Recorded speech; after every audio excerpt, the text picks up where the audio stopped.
Hamas now has been, all I can say is they've been fine.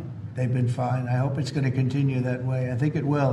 I really think we're going to have a deal. We have a really good chance of making a deal. Certain things aren't met, we're not going to do it. But I think we're doing very well, and I think Hamas has been agreeing to things that are very important. Every nation working on this deal and trying to get it done. Something that you could say 3,000 years if you look at it in certain ways, or you could say centuries, but this is a deal that incredibly everyone just came together.